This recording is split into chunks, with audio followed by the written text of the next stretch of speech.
Hi, welcome to this digital short which is about online forms in the classroom. You can find online forms as part of G Suite and Microsoft's Office 365 for education. They're really easy to use and you can use them for creating quizzes and tests, polls and surveys, or even for registration for events or gathering data like email addresses. If you're using Office 365, probably makes sense for you to use Microsoft Forms. You find them in the Waffle or App Launcher within Office 365. And if you're using G Suite or Google Apps for Education, then it would make sense for you to use Google Forms. Again, you'll find them in your App Launcher as part of G Suite or Chrome apps. You can also use online forms from Microsoft and Google just at their web addresses. So you go to a search engine, search for Google Forms or Microsoft Forms. You can sign up and log in just with an email address. When it comes to creating a new form, it's dead easy. I'm in Google Forms just now. You see the plus icon and you create a new form. From there, all you need to do is add different question types.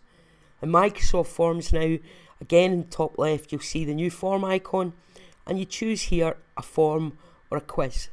It's worth pointing out the quiz feature in Microsoft needs to be selected at this stage, whereas if you're in Google Forms, then you create the form first of all and then go into settings, quizzes, and make this a quiz.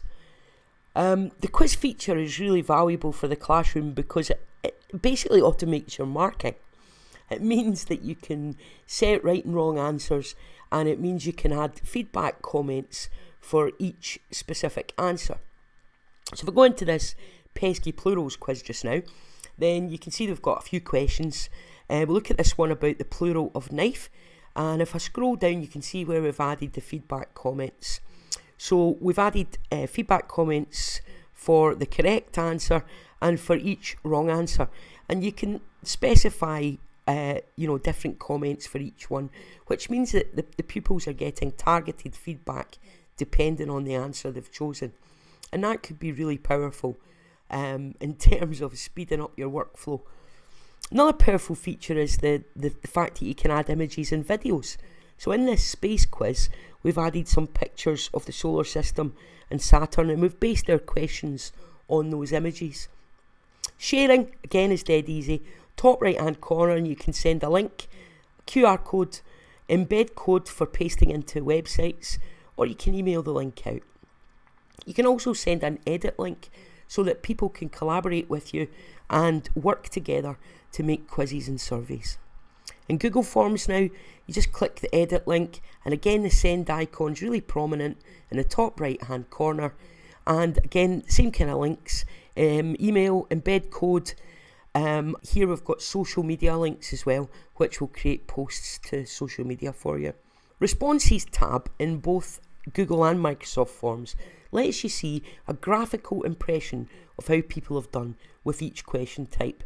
So here we can see that a number of people did well in the first question, but in the second question people struggled. That tells me as a teacher I needed to spend more time on the learning associated with question 2. You can also view individual responses, so you can see how each pupil has done on an individual basis. And once you've finished, you can export everything to a spreadsheet for further data analysis and tracking.